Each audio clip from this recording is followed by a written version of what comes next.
Are you sitting on a gold mine right now, but you don't know what to do with it? A lot of investors today are sitting on a ton of cash. What I'm talking about is your equity, right? And you're in the short-term rental space, you're like literally 100% cash flow focused, and that's great because that's priority number one. But priority number two is appreciation. And many times, and I'm seeing this like every day and twice on Tuesdays right now, is that a lot of you, the appreciation is outperforming your cash flow. That's why you need to do an ROE. An ROE is a return on equity audit. And I do this every 6 months, and that's why you see me selling properties and buying properties more than your average investor.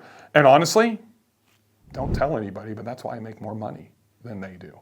Because I am leveraging and repositioning my properties just like I do in commercial real estate and multifamily. I want to get to reposition and then take that equity and put it into a stronger investment. That is a huge deal of building your wealth. But most of you are not sitting down, taking a second and doing a simple ROE. Let me break this down for you. For you to do an ROE, all you need is some simple data. You need to know how much you owe on your property. So literally go pull your statement out of the filing cabinet in your office or call your mortgage lender. And let's just say that's $300,000 you owe on your property. And then you can go to Zillow and see how much it's worth. Now, Zillow's not always 100% accurate. So what I would do is I always subtract 15%. That's going to be literally 5% for the price inflation and then 10% for closing costs and commissions if I was to sell that property. So let's say that your property is $750,000. Just take 15% off. So I'm going to reduce that, and that number is going to be the actual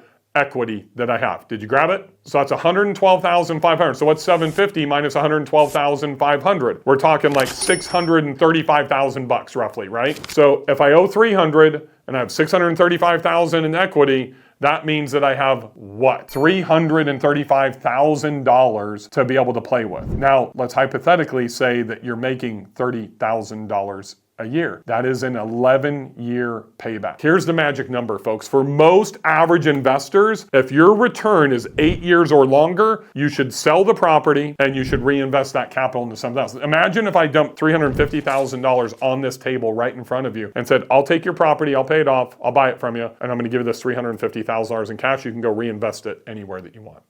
You're making $30,000 a year. What if you're only making $20,000 a year? Then it's an even worse investment. And it's not that you've done anything bad. You did something great. You bought a place that's appreciating. One of the keys here is to know what your max appreciation is. For me, I'm probably going to sell that property, especially in today's climate, because it's going to be too expensive for me to do a HELOC, too expensive for me to do a cash out refi. And those are options that are on the table. But here's the biggest mistake that I see you guys making when you do that. Let's say that we're going to pull out $200,000 out of a property because we've done the return on equity audit. We want to go reinvest that. And you're going to go do a cash out refi and you're going to move from 4% to 7.25% today. Now you're literally refining the entire property and you're increasing the mortgage after the refi. That price is going to go up most likely unless you have, because you're stripping that equity out.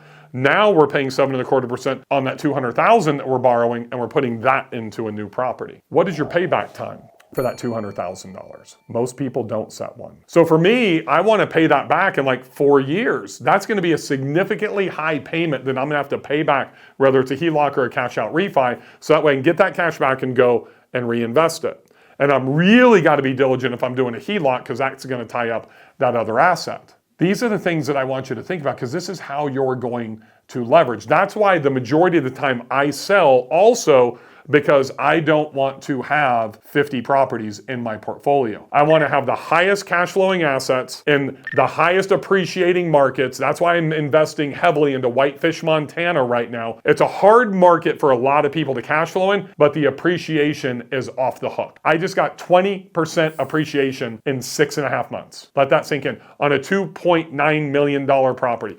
$600,000 in appreciation in 7 months. That's why I sold. And now I'm redeploying that $800,000 into another, probably 2 properties that will generate more cash flow than that one would have together. And they're both in high appreciating markets. It'll be similar to Whitefish, Montana. So I've got a 2-for-1. That's how you build wealth, folks. It's not through just staying pat and letting that appreciation accrue over years, especially if the cash flow is still your number one priority, because we have 4 things that we're looking at here when we're making a real estate investment. Number 1 is going to be cash flow. Number 2 is going to be appreciation.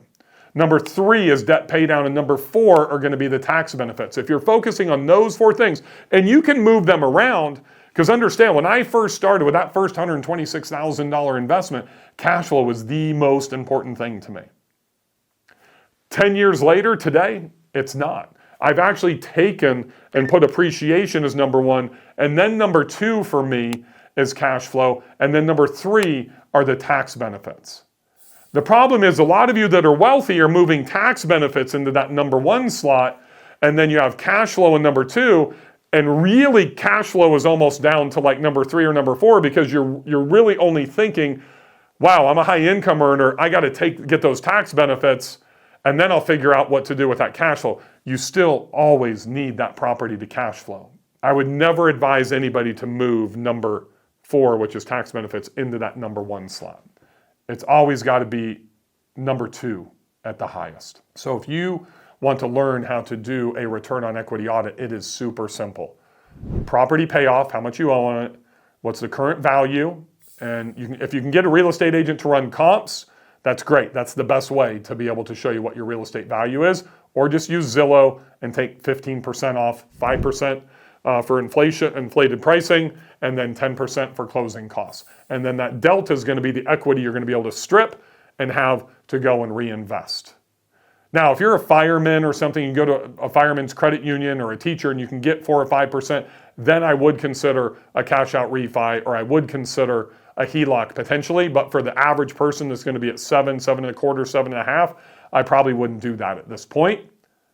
But you have to make the financial decision that's right for you. Now, go watch this next video right here so we can talk about how we're going to redeploy that cash that you're going to strip out of this house on your return on investment to maximize your cash flow and tax benefits.